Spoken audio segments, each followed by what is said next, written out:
We'll start with 3 ohms.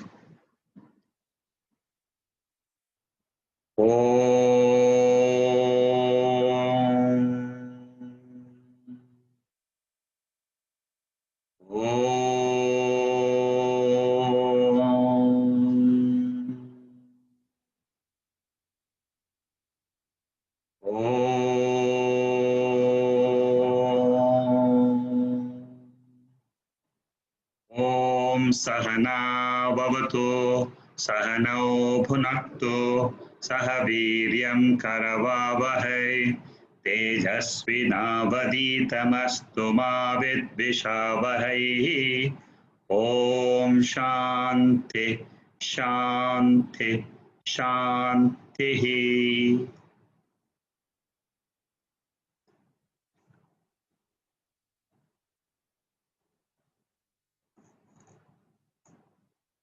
Saddarshanam. We are in the 20th verse today. What we have seen is this is a text which is revealing what our nature, our real nature is. Sat means pure existence. These are all just words, but they will lead us to some vision about our true nature.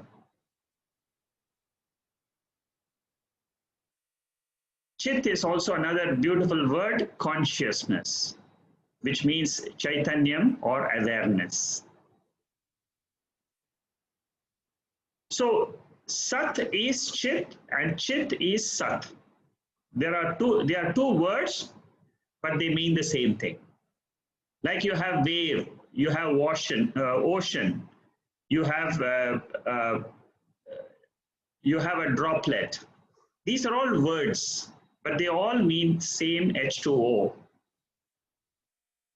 So similarly, Sat and Chit and Ananda are all three words, but it's just one entity which is being revealed. In the last 3-4 verses, what we have seen is, in the 16th verse, very, very important verse, that the Moolam means the Adhishtanam, for the entire waking world is Atma. Unless there is Atma, there is no Ahankara, the I notion.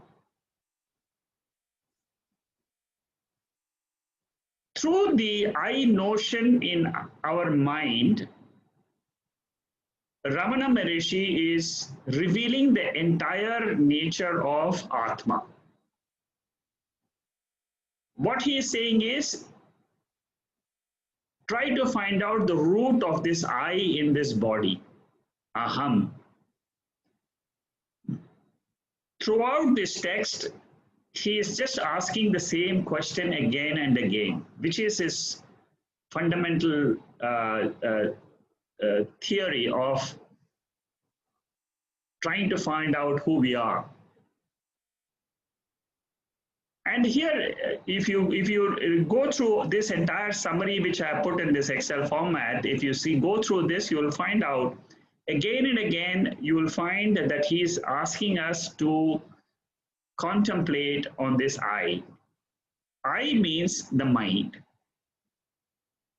In the 17th and the 18th verse, he talked about time and space.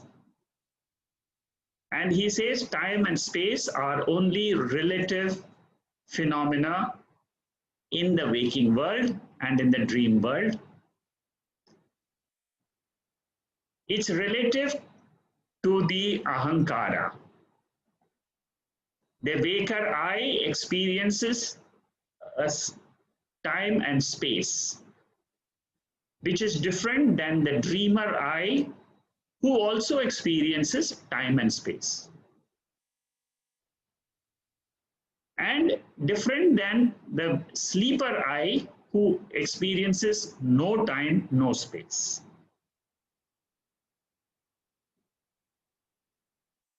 Time and space is so common to all of us during our waking life. Our entire waking life is programmed as per time principle, right? From birth to death. It's all time, minutes, it's seconds are flying. Every minute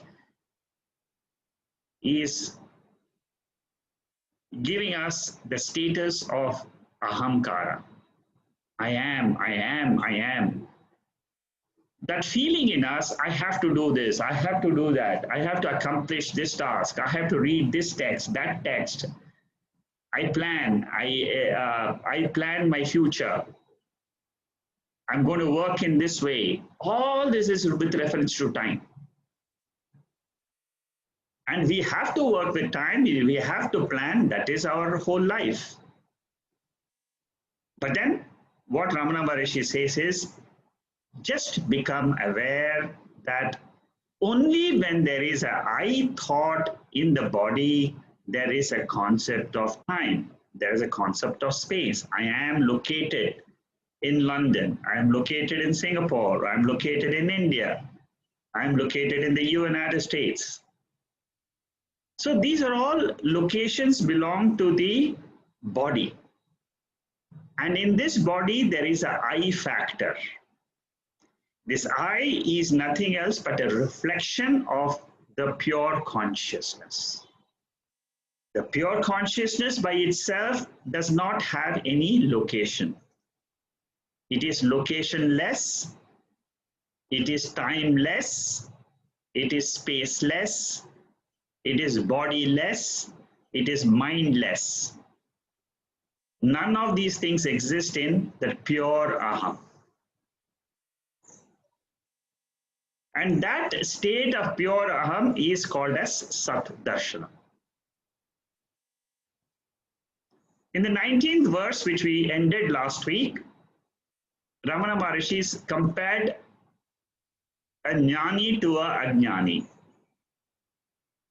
The fundamental vision of a ignorant person is he takes himself to be the body and the mind. That is the fundamental mistake committed by a ignorant person. And a jnani is a wise man who corrects this mistake. And he says, I am the pure consciousness, awareness principle. I am aware of my body. I am aware of my mind. I am aware of the world. Body, mind, world are objects of my awareness. This is the difference between a wise person and an ignorant person. This verse is very important because it explains to us how should I look at myself. We are all living, we are all experiencing different things in life, but as the body we experience, but now Saddarshanam means I learn to look at myself as a conscious principle. Awareness. Every minute I am aware. Every second I am aware. That is what is my real nature. What I do with the awareness is with the help of instruments, which is the body and the mind. So you should know the difference between a jnani and a ajnani. Jnani means a wise person. Ajnani means an ignorant person. What is the meaning of ignorance here? Ignorance means he is not exposed to the Shastras. That is the meaning of, that's the definition of ignorance here. He's not, he is ignorant about science, he is very knowledgeable about medical science, he is knowledgeable about a computer science. These are all objective sciences. But here we are talking about the inner structure of the human being. The person is ignorant about the inner atmosphere, the inner part of himself, of the mind. So a person who is not exposed to Shastra, like the Bhagavad Gita or the Upanishads, he will automatically, naturally take himself as the ahamkara. And the ahamkara is completely linked to the body and the mind. And when you're linked to the body and mind, you will be experiencing a completely a world, and you will think that I am the body mind and the world is different from me, and I have to do actions in the world to be happy. This is the vision of an ignorant person. The moment you come to Bhagavad Gita or the Upanishads or the Brahma Sutras, these are the three fundamental texts which explain to me to shift my identity from the body and mind, and they reveal to me a completely new me, to me. A completely new vision about myself, that I am the pure consciousness. This is like taking another birth. That is why the Vedas, Shruti is called as the mother. It gives us a birth to a new self in us. I become aware that I am the pure consciousness. Nobody told me this, but I am now getting this vision. So far, I always thought I'm the body, I'm the mind, and I'm doing all my actions. Okay, that's fine. But then I am not that. They are all objects of my awareness.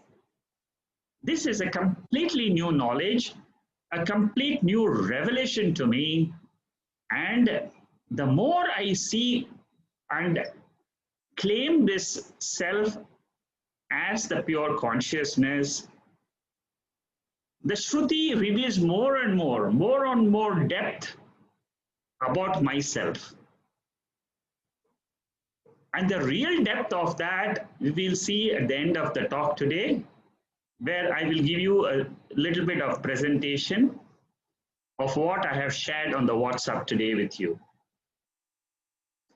Now let's come to verse number 20. This is a continuation of the ignorant and the wise person's analysis.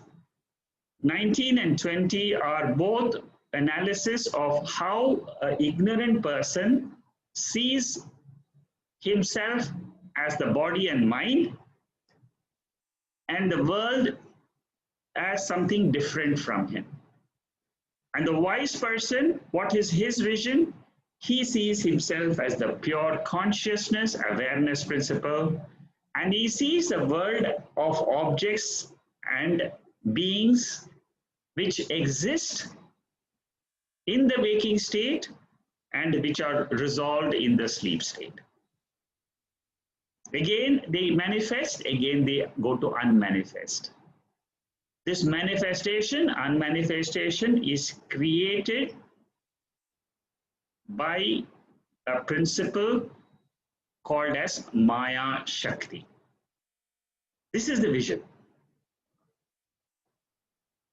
Okay, so we'll study that a little bit deeper at the end of the class. Now let us go to verse number 20, where we left last week. And in this verse, Ajnasya Vignasya cha Vishwam Asti. What it means is the world exists for the ignorant and the wise man. Both. That means the same world is experienced by the wise man as well as the ignorant. But what is the difference? The seen world alone is real for the ignorant. Very important point. He has absolutely no knowledge about anything else. The seen world alone is real for the ignorant.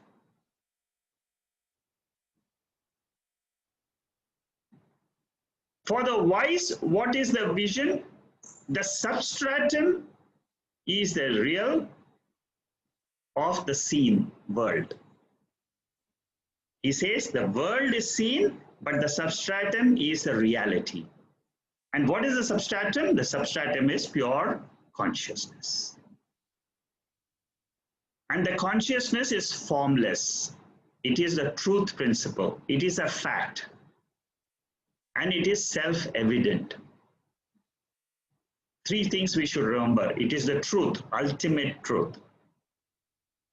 It is never seen, but it is always the seer.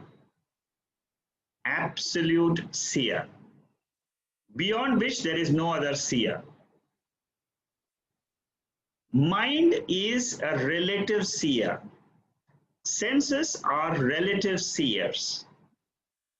We have seen this principle in Drik-Drishya Viveka. The first 5 verses of Drik-Drishya Viveka explains the difference between the ultimate seer, which is always the seer, never the seen, and the relative seers. That means the eyes are seeing the objects in the world, the mind is seeing the sense organs. But these two are relative. Relative means what? They are there during the waking state. During this dream state, they are not there. Sleep state, they are not there. In the dream state, it is a different projection of the world. We will go through this ignorant portion first. So for the ignorant man who is not exposed to the Shastra, you see, ignorant here, you must be very clear. One who is not exposed to the Indian scriptures. We are talking specially about Bhagavad Gita, Brahma Sutra, and the Upanishads. So for that person, the world alone is real. It is experienced, therefore it is real.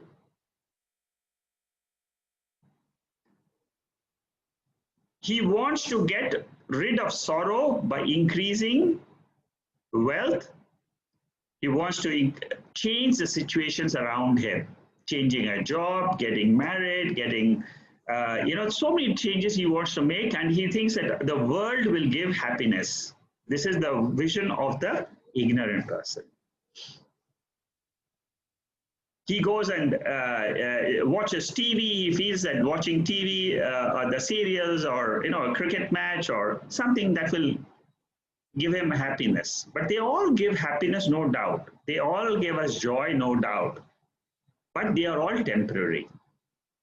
The real happiness is not in them. They are all temporary. The scriptures tell us very clearly that the world gives us joy, but it is anityaha. Anitya sukham asti. But what is the vision of the wise man? The wise man says, the seer Chaitanyam consciousness principle alone is the truth. And he knows the root of the problem is the mind. And he understands that Atma is the substratum for the mind. That Atma, which is the basis on which the Ahamkara comes up every day in our mind when we wake up, that substratum is Atma. That is the screen. That pure Chaitanyam is the screen, without which no experience can be had. And the world is nothing else but a stage. It is a stage for us to come into this world every day when we get up, and again we go to sleep, again we get up, again we go to sleep. This is a stage. World is a stage. It's a stage for us to come and play our roles. As a brother, as a son, as a father, as a daughter, as a mother, as a boss, as an employee. These are all roles. They are not me. They are the roles of the ahamkara, the I notion in the body. And this drama goes on till the end of the life. Right from birth till death, this is the drama. But the wise man thinks it's a drama, whereas for the ignorant man, he thinks that is life.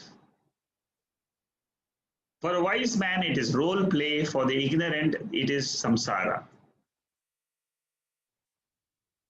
The wise man says, because it is experience, it is unreal.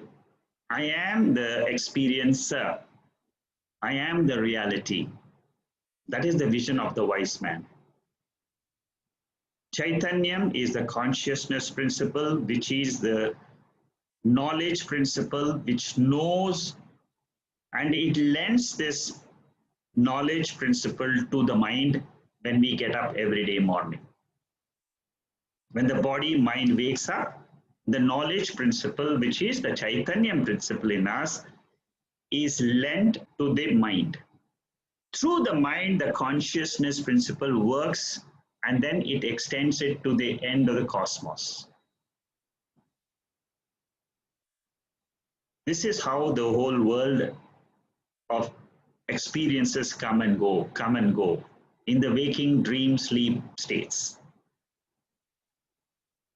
Vedanta doesn't negate the experience of duality. It negates the experience of duality, and it says neti, neti.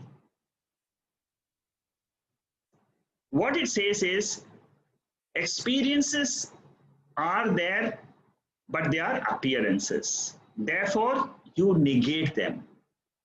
When you negate them, that is called as badaha. In Sanskrit, it is called as badaha.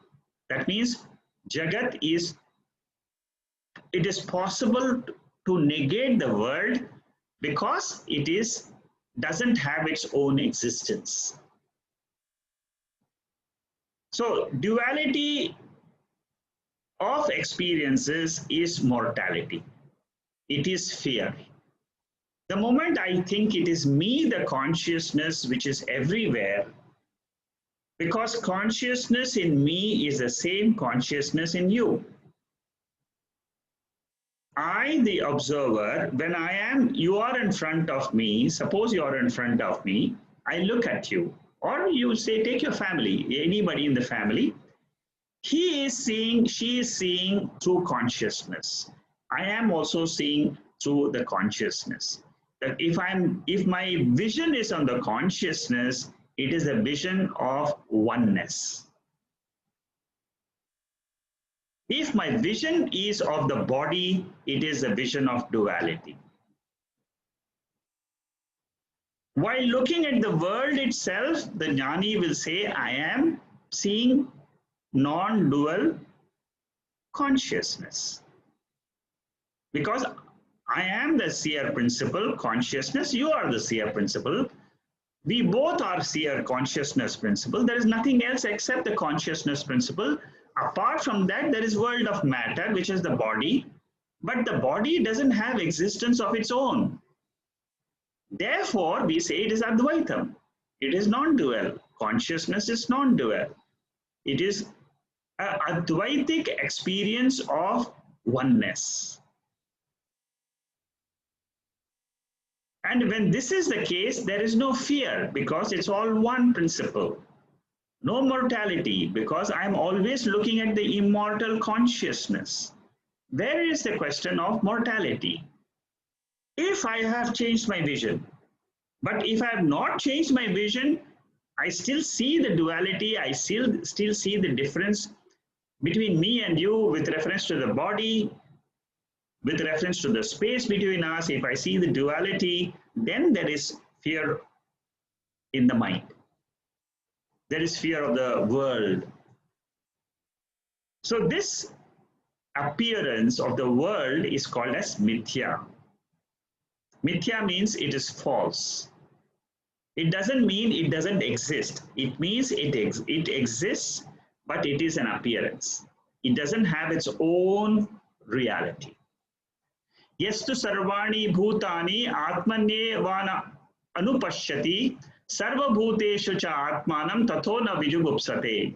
That is a beautiful verse from the Ishavasya Upanishad, a very cryptic Upanishad which has got double meanings in every verse, very deep in meaning. What it says is that the one who constantly sees this consciousness everywhere, in all beings and forms, has no hatred towards anybody. This is what Bhagavad Gita repeats again and again, that a wise man has got samatvam. He's got equanimity of mind. So when only the subject remains, it is called as Advaitam. Subject means pure consciousness, awareness. I am aware, you are aware, the world is, or beings are aware, all the people who are listening to this talk, they're all aware. In awareness, there is transaction happening. I'm a talker, you are a listener. These are transactions. But what is common is awareness. In the screen of awareness, transactions go on. When the transactions stop in the sleep state, the screen of awareness remains as it is, changeless. That is what we call it as nirvikara. Because it is nirvikara, no changes, no modifications in the awareness principle, we call it nityaha. We call it eternal. We call that birthless, ajaha. We call it deathless. And then we call it formless. It is aprameyaha. It cannot be seen. It cannot be thought about. You cannot think about Atma. Achintyaha. So all this, and then when you come to know about that pure consciousness, that even the knowledge of it is called as moksha. The one who knows Brahman, pure awareness consciousness, becomes Brahman. Because it is knowledge absolute. There is nothing else apart from that. There is no other things apart from that pure consciousness. That is what is the experience of the rishis.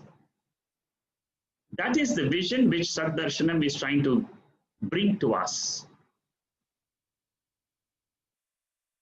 Objective world goes away, the subject alone remains, only knowledge remains in the intellect as pure awareness.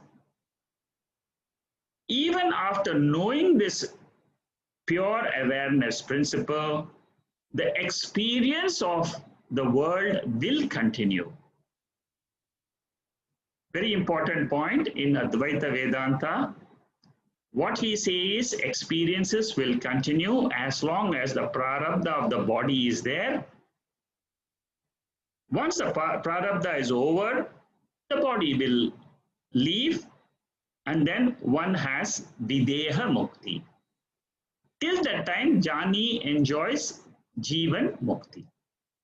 Jivan Mukti means experiences come and go, but he has the knowledge that he is that Atma, pure consciousness. Like a dog would bark seeing another dog in a mirror. What Vedanta says is negate that reflected dog in the mirror. That is what we see as the world. It is all a reflection in the awareness principle. Whatever is seen in the mirror is a reflection. It cannot be counted as the second. It is vyavaharika satyam. That means it is only real from the transactional point of view. As long as my senses are awake, as long as my mind is awake, I will see this world. When the sense organs are not functioning, the world which I am seeing right now before me goes into unmanifest condition. We don't negate the experience of the world, but we negate the reality of the world. We say that the world is of a lower order, and I, the observer, consciousness principle, the subject, is of a higher order. This is the difference of a jnani. And the world means what? It means the thoughts in the mind, it means the body, and through the sense organs, whatever I experience is the world. And this is called as vyavaharika in the waking state. In the dream state, it is called as pratibhasika. Pratibhasika means it is reflection of the thoughts in the mind. It is the projection of thoughts. That is called as pratibhasika. Projected world and the vyavaharika world. And what is the seer? Seer is always at a higher level, and that level is called as paramarthika, is also called as absolute principle, and it is always one and non-dual. Non-dual, I have explained to you, means that there is nothing else except this one consciousness principle, and the whole world which you are experiencing is of a lower order, which is appearance with reference to the pure awareness principle. Dakshinamurti Stotram, Vishwam Darpana Drishyamana Nagari, Tulyam Nijantargatam, explains this particular point of the immutable self, that means the eternal consciousness awareness principle, which alone plays the role of names and forms. Why do we say that the world is, that the self is alone playing name and form? This is an idea which is borrowed from Chandogya Upanishad, which says that the pot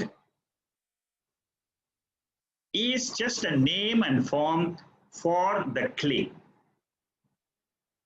because clay is the material cause for the pot. So when the pot is broken, it goes back to the material cause, which is the clay. And what Dakshinamurti Stotram says is the entire world is like the pot. It is a name and form. It exists in pure consciousness, which is like the clay. So during sleep, what happens is this name and form, Jagat, goes back to the clay form, which is the pure consciousness. Again, a new potter will come, he will make the pot, again the world comes, again, that is a name and form again. It goes back to consciousness again. Why is this phenomena occurring? If you ask this question, that question when you ask, it is from the Ajnani standpoint, because he sees only from the point of view of the body, and that the scriptures say it is according to law of karma. These are all verses which has got very deep meaning in Vedanta. Bhagavad Gita also, Najayate mrete va kadachit, nayam bhutva bhavita na bhuyaha. Again, it describes the consciousness principle. He is not born means the consciousness is not born. Ajaha. And then the 24th verse, it is not cut, it is not, the self is never burnt, it is never moistened. We see this, we have seen this in the Bhagavad Gita. It is always the imperishable, immobile principle. As long as the sense organs are there, the world will be seen in the waking state. Sensorily, we see duality, but intellectually, we know that there exists only one Atma, which is the consciousness principle.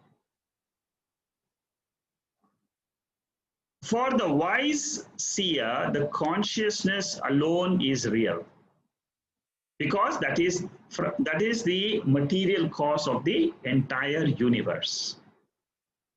The five elements are born from Atma, as said in Taittiriya Upanishad. Etasma jayate pranaha, all that in Kaivalya, which is said, all that the five elements rise from consciousness and they dissolve in consciousness.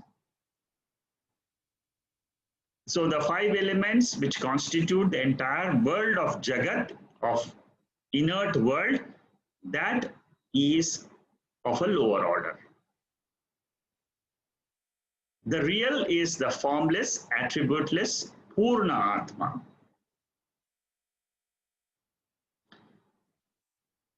Why is it called Purnaha? Because it is ever full. Full means what? It doesn't lack anything. As consciousness principle, it never lacks anything because everything is in it. The whole Jagat, the whole cosmos, the 14 lokas are in consciousness.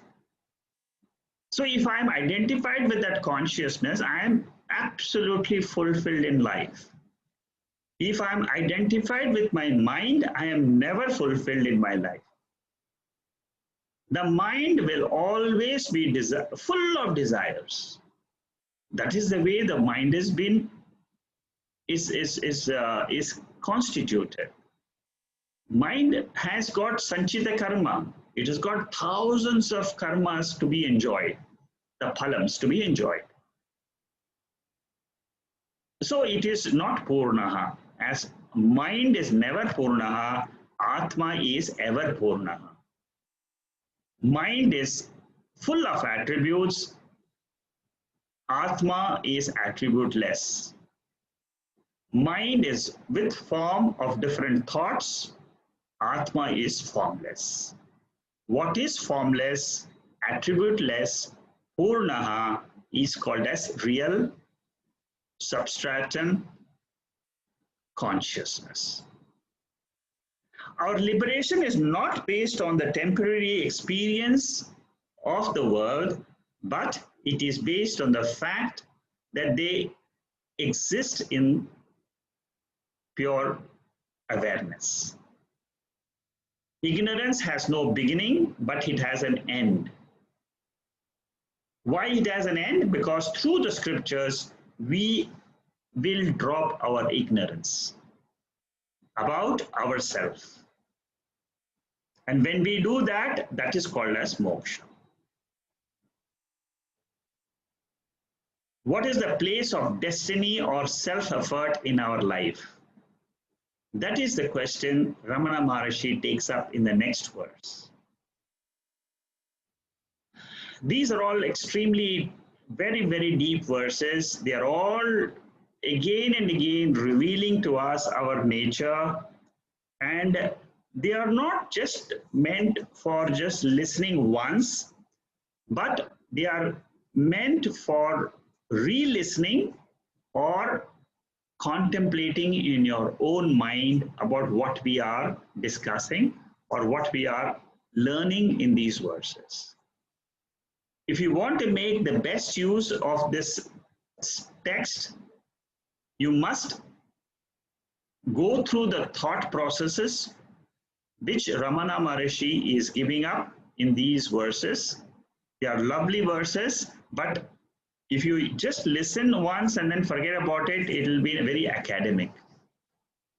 But if you contemplate, you will get the real meaning of it.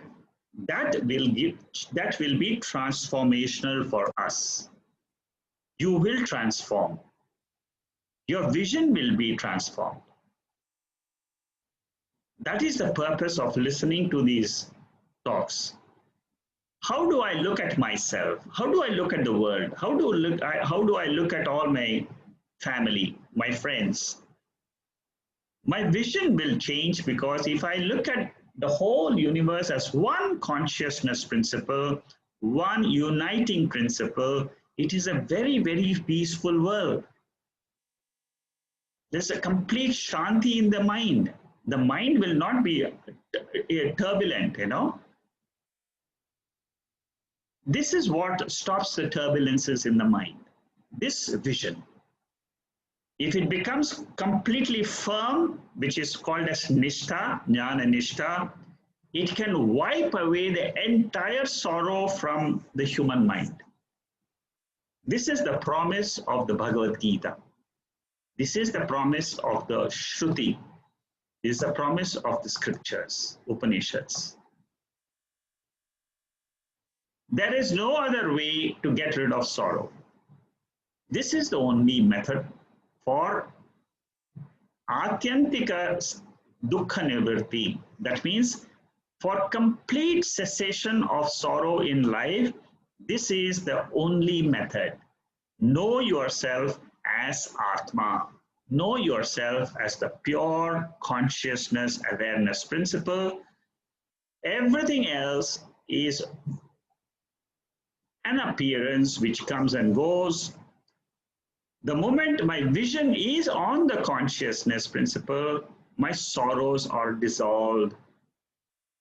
I am one with my nature. Disturbances in the consciousness is called as samsara. Is called as turbulences of the mind, is called as sorrow. Again, you bring back the mind into the root of ahamkara, the I notion. Where is the root? It is in us, in me. It is in me, the Chaitanya. The I notion is born out of me, the Chaitanyam, the pure awareness. So if I'm disturbed, if I have this knowledge, if I have contemplated on these verses, I will definitely be rooted in my consciousness. I will know at any time there is a disturbance in my mind, I will know, I will become aware. This is a guarantee which you will, this is a guarantee. I mean, this is something which the Shruti promises. The moment you will get any thought in this awareness principle, you will become aware. But it requires training, which is called as abhyasa, which Bhagavad Gita has taught in the 6th chapter. Again and again, when the mind goes out, bring it back to the consciousness, bring it back to the awareness. And you will discover this very soon. The moment you are able to contemplate and understand this pure awareness, you will understand that every time your mind goes towards one topic of thought process, again it withdraws, again it goes into the next topic. Sometimes you think about your sons, next minute you think about what to cook, the third minute you might think about what to plan for tomorrow. So each time the mind takes you away, you are aware, you are aware, you are aware. You are able to plan your day well. You are able to take control of your emotions. These are all the practical benefits of learning about our true nature, which is pure consciousness. It is not just an academic exercise. It is a practical exercise for each one of us. Because this is us. This is, you see, this revelation is about me or you. So each one of us has to take it as a revelation of themselves, of yourself. Yourself and myself is not different. The self is not different because the self is consciousness. That is what is the revelation in these verses. I can go on and on in one verse, but then I want to take it to the next topic, which Ramana Maharishi wants to reveal. Okay, fate and self-effort. This is a topic which has been debated since time immemorial. I mean, since the beginning of the world, that this topic has been going on. Fate, is it The whole experience of our experience, is it because of fate? Is it given to me? Or do I have a choice? This is a question which comes to all of us in the spiritual path. And Ramana Maharshi takes up this particular topic in this verse. And he gives a brilliant analysis, but you must understand the analysis very clearly. Then only you will get the full answer of these 2 points. Let's give it a try. What it says is, it is possible to talk of fate and self-effort only if you do not know the source of the two. That means ignorant people will talk about both of them. They will discuss hours and hours and hours. One party will say, there is no fate. It is all my self-effort. A second party, the extreme other side, will say there is absolutely no self-effort, it's all fate. What Ramana Maharshi is saying here is, it's possible to talk of fate and self-effort to those people who do not know what is the source of these two things. To them who know the source of the fate and effort, there is neither fate nor effort. Let us see how. Fate and self-effort, the source. What is the source? That is the question in this verse. Both fate and self-effort are thoughts in the mind. I will tell you the answer briefly so that you get your solution, you get your curiosity shelved. These are two thoughts in the mind. They both are thoughts only. And both are thoughts of an ignorant person. The moment one is a wise person and asks, both these thoughts are coming from where? They are coming from consciousness. In consciousness, there is no fate, there is no self-effort. So fate and self-effort are only thoughts. You can go and discuss at length in one direction of fate. On the other side, you can go and discuss at length in the other direction of self-effort. Both are possible and both are relative. In the case of fate, you will say it is prarabdha.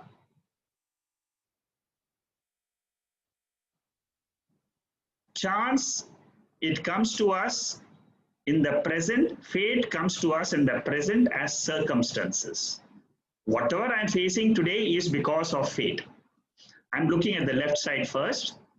It is the fate of past actions. It is a fruit of past actions, karma, phalam, which is coming to me. They're all maturing. Suppose, for example, today I had a good day. I got a promotion in my office. It's how did I get it? How do I enjoy this? It's because of my karma phalam. What karma phalam? Action done till I got my promotion. All actions, right from the second before that till from all my past actions, all combined together, they give me the result in my current state. So all actions done in the past give me a result which is called as fate. What is self-effort? Whatever I am doing in the present with what I get as a result, that is what is called as action in the present. That is called as self-effort. Every second I'm getting some result, but how do I react to that karma phalam, the result of my past actions? How do I react right now? That is called as self-effort. That is called as action in the present. My reaction in the present is called as self-effort. All actions depend on the doer of actions, which is the I, which is the ahamkara. And who am I? On whom depends the desire or effort and the fate? All this effort, fate, all this depends on I, the doer of the action. But the moment I come to know this I notion is an appearance. It is not the, it is a acting as a doer. I notion is not the real doer. It is only acting doer. It is behaving as if it is the doer. It is behaving as if it is the enjoyer. But the power of that I notion is coming from Atma. The real power of that sentiency in the I notion does not belong to the I, does not belong to the mind. The sentiency, the power is lent by Atma. And in Atma, there is no self-effort because that sentiency doesn't have hands and legs or the mind to think. Actor is the wielder of the body. The I notion, when it is born every day when we get up, that I factor, the I notion, the ahamkara, ego, is the wielder of the body. It uses the body. The I notion uses the body throughout the day to learn, through the jnana indriyas, to act through the karma indriyas. It is the I notion which is using this body, and mind and then senses are all the instruments used by the I. And the I is only a reflection of the pure consciousness in the mind. So you have to go deeper and to understand this particular verse. Where does this I notion come? Ramana Maharishi says this I notion is born in our mind every day when we get up in the waking state. It uses the antakaranam, which is the instrument, which is the mind, intellect, memory instrument. And then through this instrument, antakaranam, it gives the power to the sense organs to see the world, and then it gives the power to the karma indriyams to act in the world. So interactions are happening at the transactional level through this power of the mind, through the power which is the ego. I notion is the real power, is the real hero in us. But this real hero has got someone behind that, which is, we call it God or we call it consciousness. That is the real power. That is what Ramana Maharishi wants us to realize and say, that all our discussions about fate and self-effort is useless if you do not know the real nature of the I notion. Destiny affects, as witness consciousness, results cannot affect me because Sakshi is asangaha, unaffected by anything happening in the transactional world. It is a higher level. It is like the Veka principle, higher principle. Consciousness is like the Veka principle. Compared to the dreamer, the Waker is higher. Compared to the Waker, the consciousness principle is higher.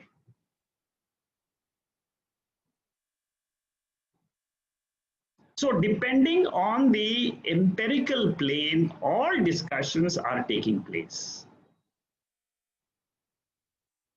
Karmano hyapi bodhavyam, bodhavyam cha vikarmanaha, akarmanascha bodhavyam, gahana karmano gatihi. Fourth chapter of the Bhagavad Gita, the 17th verse. We are going to take it up in next Saturday, not this coming Saturday. This particular chapter is going to be taken by me on the Saturday session. Very beautiful verse. It says that it is all happening, all actions are happening in the empirical plane, not in the absolute plane. Fate and destiny, they play a role in life. Fate is a result of our own actions of the past, and therefore we cannot blame others. This is a very important statement because sometimes we feel that this person is giving me joy or is giving me a lot of sorrow. What Ramana Maharishi says is they are only standing in front as nimitta matram. They are nimitta matram and they are the instruments for my sorrow. That's all, of my own past actions. So whoever is giving you sorrow in life is basically just a instrument in this law of karma, giving us the sorrow or joy. It can be both ways. If anybody is giving you joy, it's because of your own karma phalam. If anybody is giving you sorrow, it's because of your own karma phalam. These are all transactional field, but only an appearance. As long as we have the knowledge that in the light of consciousness, everything is happening. I am that pure light of consciousness. Nothing will disturb us. Neither fate will disturb us, neither self-effort will disturb us because they are at a lower order. We put forth best effort in our current circumstances. That is the best we can do. We put our effort. That means whenever situations come, we face it to the best of our ability. Whatever has to be done, we do it. Suppose somebody is sick, we take him to the hospital. Suppose an action has to be done in the office, we do it the best way possible we can. If a project report has to be done, we type and give it the best way possible. So we live dynamically in the present, and what we say is we accept both fate and free will, and we do our duty. The two extreme views, one extreme view is we accept free will and there is no fate. The other extreme view is we accept fate, there is no free will. Both are wrong. What we should do is we accept both. That is what Bhagavad Gita teaches us.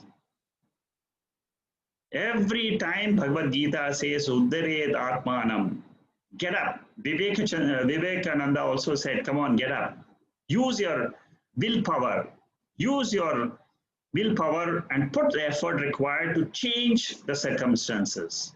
You may get the circumstances, but you have the power to change. Try to change. But what will put an end to both the discussions is once you know the Adhishtanam, that means from Atma, these are only thoughts which are bubbling in my intellect, and there's no end to these thoughts.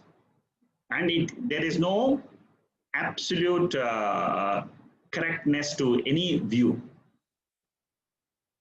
The debate never ends if you are focused on the thoughts. Both fate and free will are appearances mithya. The debate is inconclusive. It will never end. You can argue from one side for 10 hours. Another person can argue from the other side for another 10 hours. Both of you will not be able to reach an end. So whenever there is a debate about fate and free will, don't extend it too much. Understand the reality. Accept fate, accept free will. Both together give us the current circumstances, and we react to the best of our ability, put forward our effort. Janma produces karma or karma produces janma. That means, does action produces birth or birth produces action? What about the first birth? When there was no action done, the first jiva. When was the first jiva? When he had not done any action before his birth. What Veda says that never exists, because this world is a cycle. It is not a linear one line. There is starting point, ending point on the other side. This is a circle. Birth and death, life cycle. It is a circle. In the circle, there is no single point. They are all linked to each other. And it keeps on going round and round, round and round. No beginning, no end. But one can come out of the cycle by knowing that Aham Brahma Asmi. I am the pure consciousness principle. So whether the seed came from the tree or whether the tree came from the seed, hen from the egg or egg from the hen, father from the son or son from the father, all are anirvachaniyam, indescribable. They are all in another word, it's called Maya. This is the Shakti. This is the power of the universe. This is Ishvara Shakti. So, wise person ultimately says Atma alone exists, Satyam Jnanam Anantam Aprameyam Brahma Aham Asmi. I am that Brahma. I am that pure awareness. In that pure awareness, there is no time, there is no space, there are no objects. It is the Adhishtanam, like the floor of the ocean, from which all the waves are bubbling and bubbles are created at the top surface. I am that pure awareness. This is the view of Saddarshanam. This is the view of how Ramana Maharshi describes fate and how he describes the world. World is nothing else. It's a body, consists of body, mind, and objects. They are all superimposition. Superimposition in Sanskrit means adhyasa. Like a dream is an adhyasa on the waker. Similarly, the waking world is an adhyasa on the pure awareness. The debate, why debate is conclusive or inconclusive? Fate can't be established without free will. Without free will, you cannot say there was fate. Who gives fate? It is not Bhagwan who gives a fate, and world is not a chance. It is not an accident. So the conclusion is my own past actions are coming in the form of the present fate, present situations in life. The problems, the surroundings, they influence actions also. Emotions determine our actions. Visishta Advaitam says, you depend entirely on God. There is no free will, it is all God. I am a dasa. This is one school of philosophy.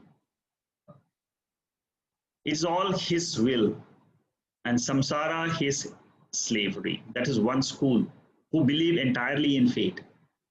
What Advaitam says, what Shankaracharya says is emphasizes free will throughout the Upanishads, throughout the Bhagavad Gita, throughout the Brahma Sutras, again and again. Shankaracharya says this, you have free will to decide who you want to be. You want to have this vision of moksha, purushartha, that is the purushartha you have. The Lord has given us the free will to decide our goal in life. Whether you want kama, krodha, whether you want entertainment in life, whether you want dharma, whether you want artha in life, it is all determined by you. You have a desire, you go towards it. You have a goal, I want to drop all this and come to my real state of consciousness, you have that free will. It is this free will which will drive us through our entire spiritual journey. I am responsible for my own fate. I have a higher state of consciousness. One day I will discover this. That is the confidence, the self confidence. Atma Vishwasaha. In chapter 6 of the Bhagavad Gita, this is self confidence, is what Lord Krishna teaches. Have that confidence that I will reach this Atma one day, come what may. I may have obstacles in the way, but I will know the real truth as explained to me by the Vedas.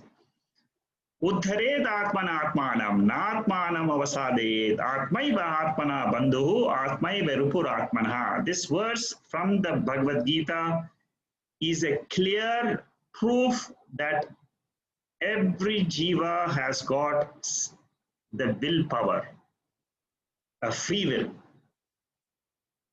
to rise above the limitations and reach his own nature.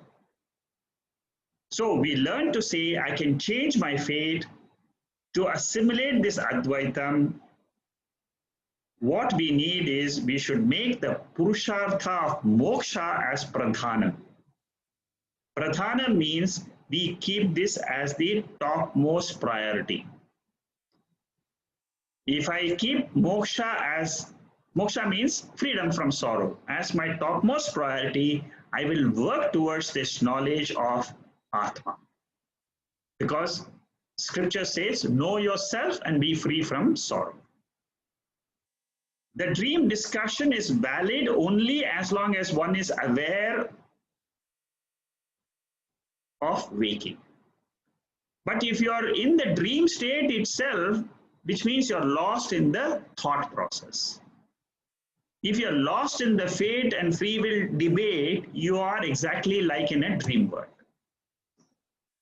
The moment you wake up to the awareness principle, that is called as waking up.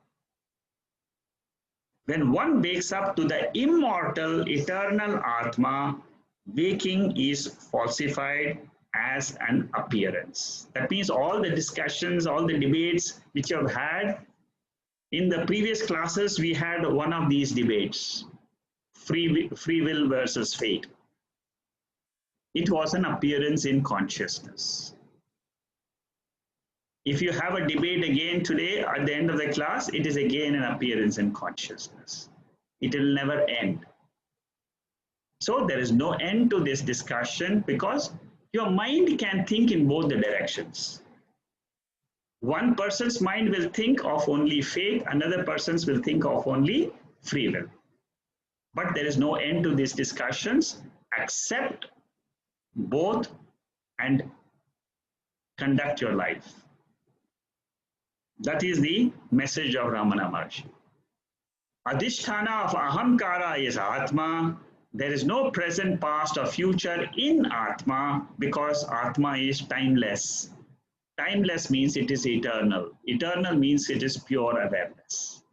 These are all words, but ultimately the substance is only one. Birth, death, karma are unreal for the wise. Wise know that it is a dream. Ignorant knows it is real. This is the difference between the wise man and an ignorant man. To assimilate Advaitam, Aham Pradhana Sakshi is required, not Ahamkara Pradhana, which is fate or effort. So with that, we will conclude this verse, and then I will stop my discussions on this Saddarshanam today. Next week, we will start with the verse number 22. Before I end, I want to go to the another slide which I have sent to all of you. This is something which I thought I would like to just share with you because you're all very senior students who are listening to these talks. Just a vision of how Vedanta treats and how it asks us to logically think to reach moksha, to reach this higher nature of ours. In Vichara Sagara, I was listening to this Vichara Sagara today, and this is what I learned. I thought I'll just share with you. What they were saying in that text is, this is just a side point, it's got nothing to do with Saddarshanam, but this is in view, a general view of how we approach the Shastra and how the Shastras, they explain to us how to reach that level of pure awareness. See, that is the goal we are all trying to reach. So normally they say that there are two steps. One step is called as Anvaya Vyatireka. These are Sanskrit words. They are used by the Shastra because logical analysis of our experiences is very much required, and a logical conclusion is also very important because the intellect requires reasoning. However, we may learn the scriptures, but our analysis should be right. So this chart will explain to us how to think correctly. The first step which we undergo in different texts is called as Anvaya Vrittireka process. This can be done in different texts. Bhagavad Gita does it in chapter 2, Atma Anatma Viveka. That means we are trying to discriminate Atma and Anatma. In this Anvaya Vyatireka method, Anvaya means what is non-variable. Vyatireka means variable factor. So what is variable is the Anatma portion. Atma portion is the invariable. So we focus our attention on the non-variable Sakshi or Atma. And we learn to drop the Anatma. That is what we learned in the Atma, Anatma Viveka in the chapter 2 verses 12 to 25. Similarly, in Drik Drishya Viveka, Drik Eva Satyam. Drik means the seer is real, Drishyam is observed, seen. So again, we do this analysis. Then we do Avastatraya Viveka as done in Mandukya Upanishad.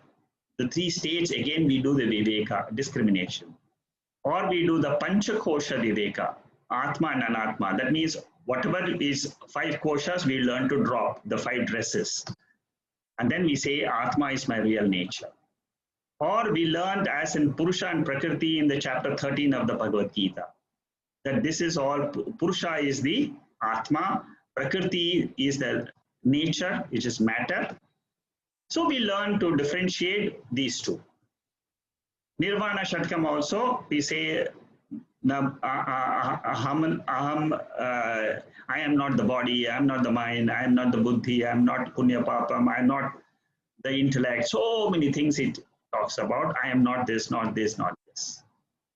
But when we do this analysis, what we are doing is only the first stage of our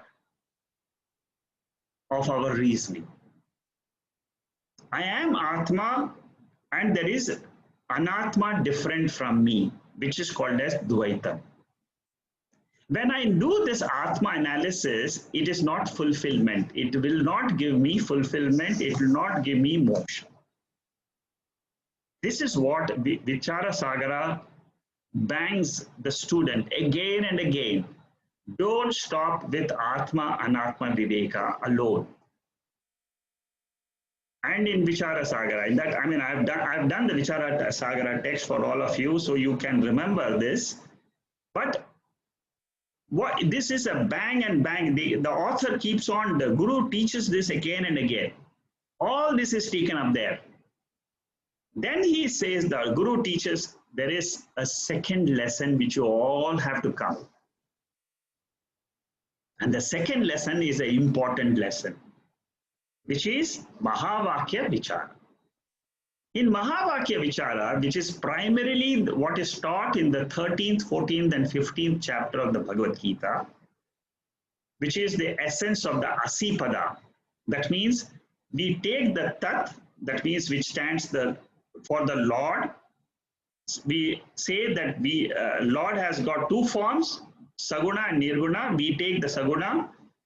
From the Jiva part, Twampada, we take again we drop, there are 2 portions, Sagunam and Nirgunam. We take only the Nirguna part of the Jiva, the Nirguna part of the Paramatma, and we join, or we in our own intellect, we say that I, the pure consciousness in this body, and there is a pure existence principle in this world, which is represented by Paramatma. This consciousness and this existence, they are all both Nirguna Tattvam. In the Nirguna Tattvam, when I take only that aspect, it is called as Brahman. That is called as the Karanam. This is the most important factor. Mahavakya teaches us that there is oneness in, there are two lessons we learn from Mahavakya. One, there is oneness between pure Chit and pure Sat. Paramatma and Jivatma are one consciousness existence principle. This is the first lesson from Mahavakya Tattvamasi. The second very important lesson is there is the Saguna part, which is of a lower order. That aspect is what I want to emphasize. Unless until you complete your learning to the second aspect, which is we have to understand that the world, that this observing consciousness principle is the karanam, is the cause of the entire world. And the world is nothing else but it is the karyam, effect. Like pot is an effect of clay. The world is like the pot and the consciousness is like the clay. And the clay is satyam, the pot is mithya.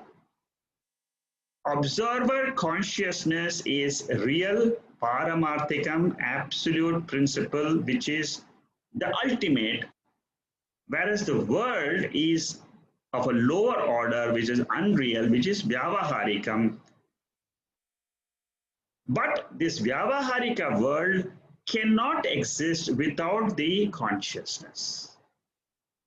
When you understand this as Karanam alone exists in the end, that means pure consciousness is the ultimate reality of this world, then you come to the final lesson, which is called as freedom, which is moksha.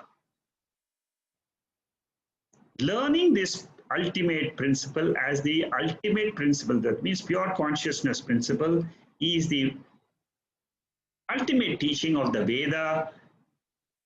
To know myself and to hold on to this principle and conduct the rest of my life is the life of binary format. When I lead a life that I am that pure consciousness principle throughout my life, I don't forget this fact. And then I carry on with the life. This is only for myself. For the world, I can still pretend to be a jiva. Like with a baby, when you are together with the baby, it's a child playing with the toys, you pretend as if like you're a baby. Yeah, I will buy you a new toy, don't worry. You pretend as if you are one with the child. Similarly, in life, after getting this knowledge, we can be a Jivan Mukta, completely be free, at the same time conduct our life. By having this knowledge of oneness in our intellect, pure consciousness is my real nature, and then conduct the entire life with full of joy. And be one with the world. Carry on with all the actions as a mother, as a father, as a brother, as a teacher, and so on. So this is the vision which I would wanted to give you in short. I've taken this vision in 5 minutes, but try to get this vision in your mind, because this is the vision of Saddarshanam. This is the vision which Ramana Maharishi also wants to share with us. That we can live as pure Ananda and conduct and live in this world. With that, I will close today's session. Om Purnamada Purnamidam Purnahat Purnamudachade Purnasya Purnamadhaya Purnameva Vasishyade. Om Shanti Shanti Shanti. Hari Om Shri Gurubhyo Namaha. Hari Om.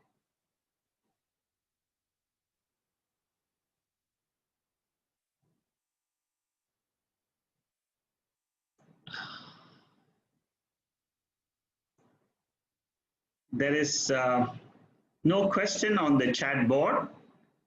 I will open up the discussions now. Anybody, if you have a question, you can share your question on the by I will unmute everybody. Yeah, Shama, I know you're always the first question. I'm sorry. I'm hoping not to take too much of your time, because I mean everyone should have a chance. But it's just so, and as you might have expected, obviously, the fate and the free will is a question. It's not a question. I just want a clarification. Is it right to understand that fate and free will is literally the two aspects of the same thing, in that fate, which is derived from prarabdha,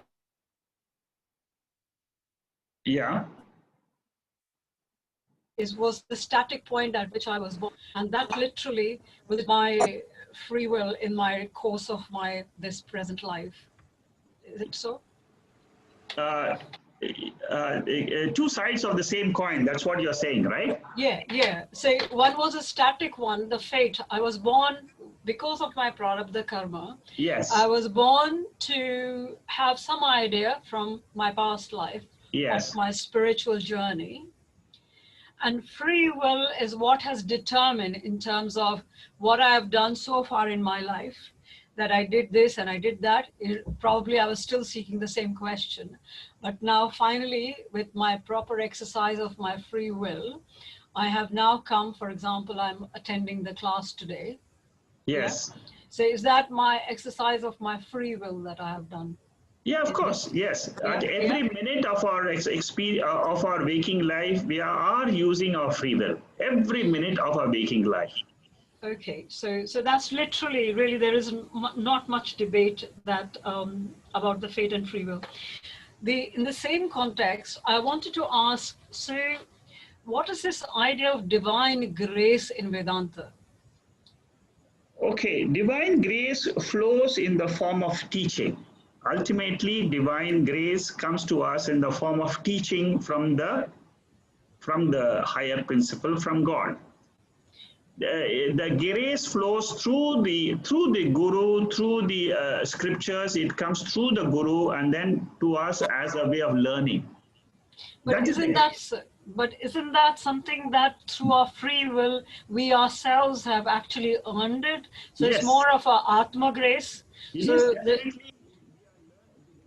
comes to us only because of our free will. That means you have asked for the grace, you are seeking that grace. You have come to the Bhagavad Gita teaching. That is you are the seeker. So unless until you seek, then only you get the grace. Correct. Yeah, thank you.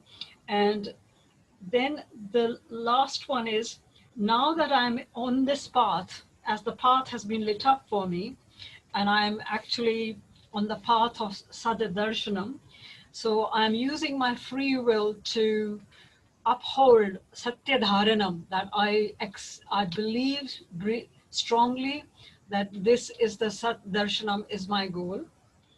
And my spiritual progress will determine, in terms of my exercise of my free will to make the right choices. I don't waste my time. I examine the right text. I attend the right classes. So all that is free will, isn't it? Yeah, absolutely. You must put that effort. You must continue that free will. That is the power. That is the power of the mind we all have to use. Mm-hmm. So it is through this free will which is given to us by God, we are able to realize His nature, our nature. And this is in two steps. One is the intellectual awareness, which is what we are doing through Yes. Shravanam, Yes. and Mananam.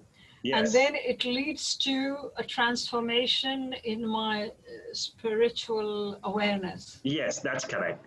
Yeah, Because through yeah, through Nididhyasana is ultimately you transform yourself from a Jiva to a Paramatma. From a Jiva, you become Brahman. From a Jiva, you become, from Jivatvam, that means identifying, you drop your identification with the body and mind as me, and then you say, I am that pure consciousness principle. Thank you. That's fine. Thank you very much. Okay, Vijay also has an answer to your question. Vijay, you want to say something more? Yeah, I'd love to hear. Yeah, the verse says Deva Anugraha Karanam. It says Deva Anugraha, the divine grace is nothing but you getting this precious life of human being, human birth, out of 24 lakh yonis, Yeah. genres. It's the rarest of the rarest chance. So this is the prarabdha, the greatest prarabdha you have. And the purushartha, the free will, is to put in the effort to steer your life towards the moksha through the inquiry of scriptures that you're doing and through the guru that you've seen, Shekharji, to be able to lead us to the path of Saddarshanam. That's what I wanted to add, if I may not be wrong on that. Wonderful. I wish only I could have seen you as well as hearing you. So that would have been nicer. Thank you. Yeah, that's a very good explanation, Vijay. Thank you. Anybody else has any other question?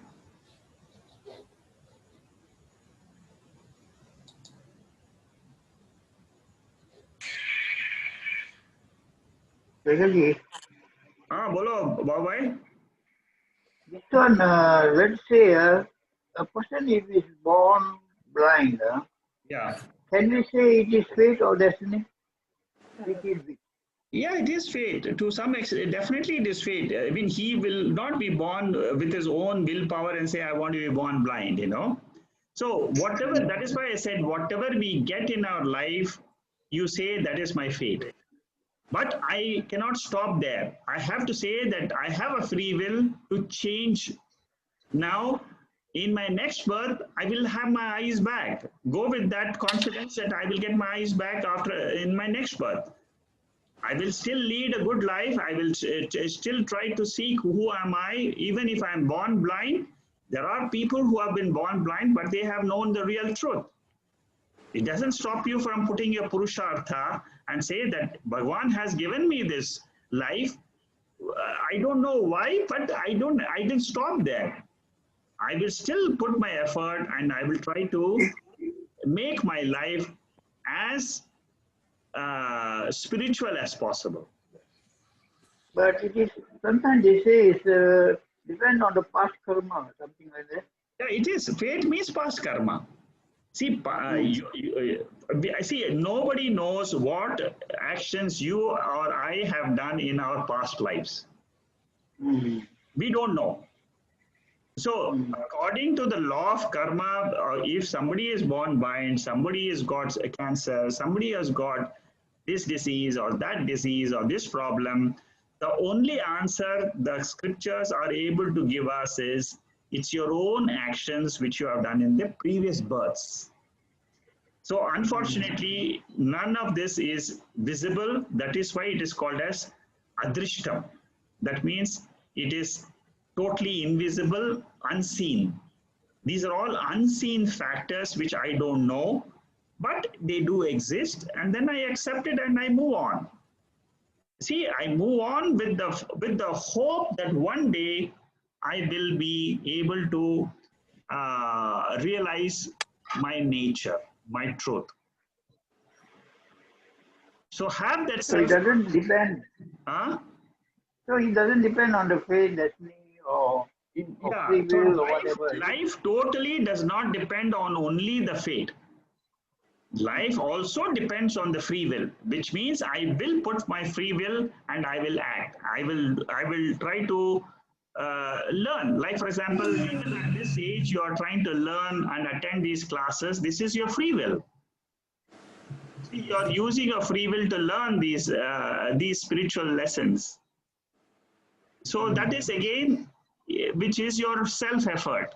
So that is what is recommended in the Bhagavad Gita. Keep on doing, put your self-effort and change and transform yourself. So the word patient, does it come into the story? What is it? To be patient. To be patient, let's say, you be you're born patient. blind or whatever. No. You see, what it says is you have titiksha. Titiksha means forbearance. Whatever you get in life, you bear it. For example, this COVID situation, nobody in the world wanted it. But it has come to us. But having it, we have got this. Now what do?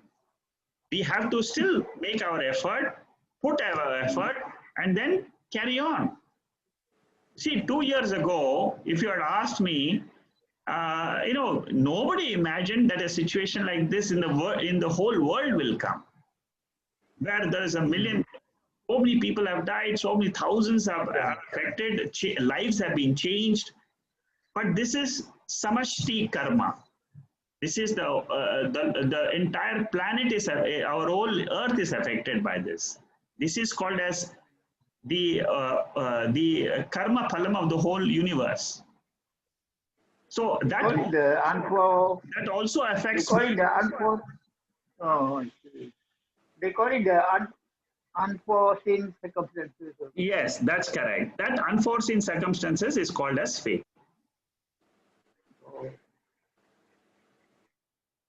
Yeah, anything else? Rohit, do you have any other question? So for a Jnani who is a Brahmanishta, get involved in this. Hello? Yeah, Sajid, yeah. Yeah, so for Jnani, right, does he get pulled into this cycle of self-effort and what you call prarabdha? No. Does he see it differently? Like he sees the whole world differently. What Ramana Maharshi says is, from a Jnani's point of view, self-effort and this is a very, very subtle thought which Ramana Maharshi wants to tell us. He says, from a Jnani's point of view, these are only thoughts in the human mind. I am not the human mind with these thoughts of fate or free will. I am beyond both. I am Atma, which is beyond fate and free will. I am the pure Atma. I am not affected by fate or free will. Fate and free will is affected only for the body and mind, not for me, the Atma. Yeah. So Jnani's vision is he is in Saddarshanam. He is having eternally only one consciousness principle as his vision. And the other things which he says is like a dream. He doesn't take it as real. This is the difference between a Jnani and a Ajnani, which I have brought up in my slides. Doer and enjoyer thing. One self-effort is doer and like what you call destiny, something like an enjoyer. You're enjoying the prarabdha. Yes, that's correct. See, the doer. See, that is why Ramana Maharshi, right from the beginning till now, what he is saying is, as long as you are identified with this I notion in the body, then fate and free will affect you. Yeah. The moment you say that I am not this I notion, I am that pure consciousness which I am in my sleep state, that is my real nature, without any ignorance, I know I am pure consciousness.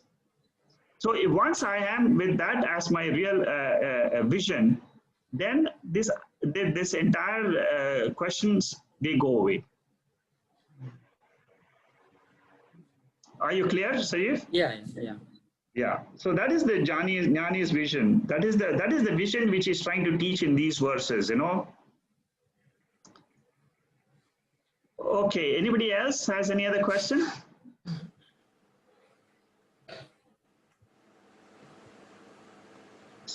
So if there are no other questions, we will continue next week with verse 22. And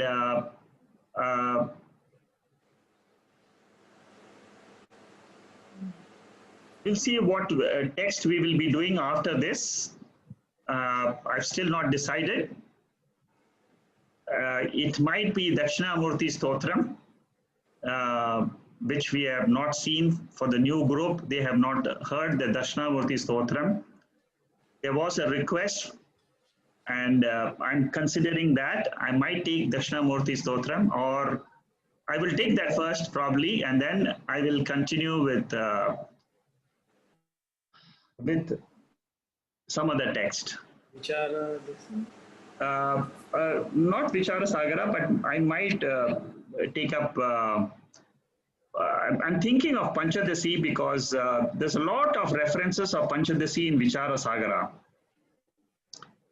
But I don't have any class notes for for Panchadasi. So let me see. The stopgap Mandukya Upanishad.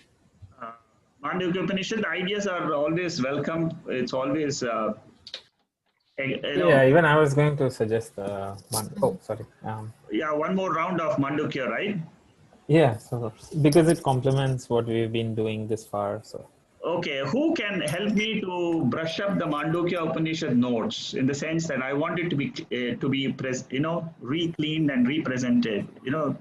I want somebody to help me with the.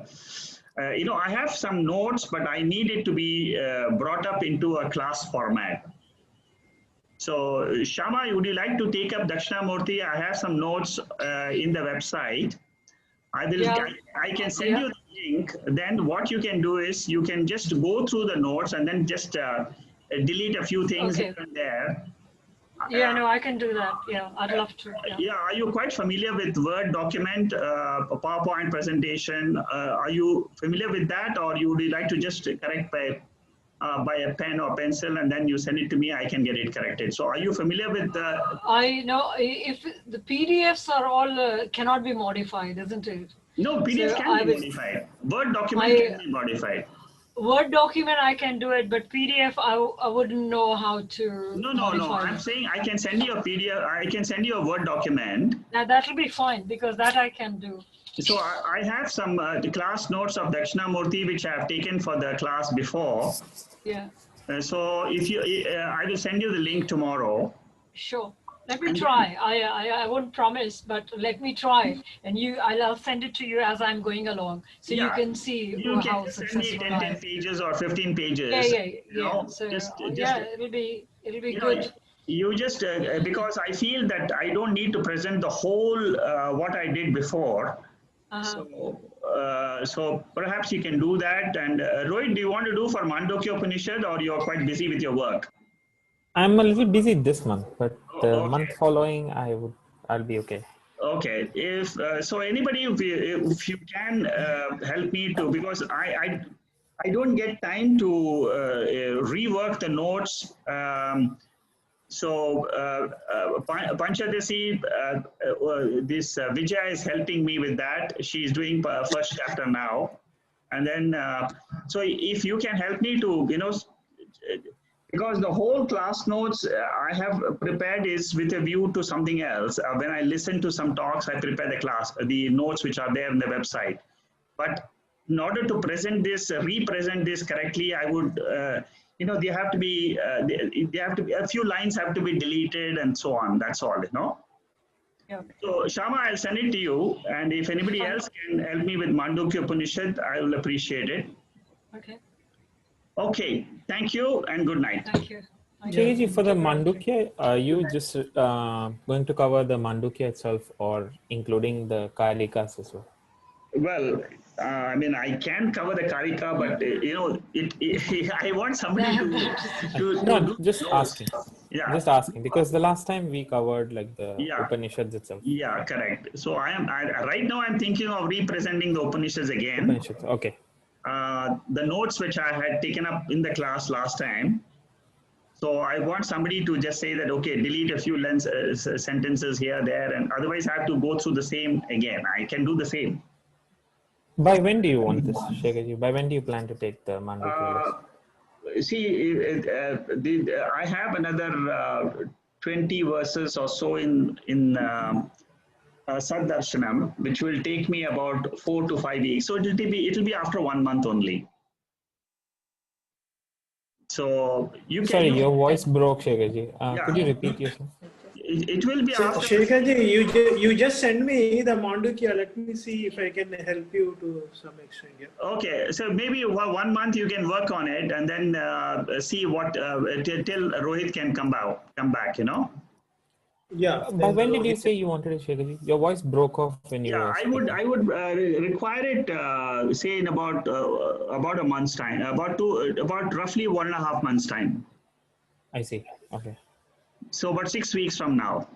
Yeah, I think because there are not many verses and Not all, many so it should be verses. okay. Yeah, it's okay. You please send it to the we'll see. Okay, so I will send it to you, both of you. See what you can do. Yeah, Sure. yeah. I will send it. So you would prefer a PowerPoint document or a PDF Word document? The Either one is correction okay. Huh? Like PowerPoint is what you want. directly on the thing. PowerPoint. Okay, I will send both of you the Either way is okay. PowerPoint. PowerPoint. Yeah. All right. So Shama, Venkatesh, and Rohit, thank you. I will send you the respective files, and then we'll see how to go about. Thank you. Thank you very much. Thank you. Yeah, Good thank you very night. Good much. night. Good night. Thank Good you. night. Good night. Good night, Shekharji.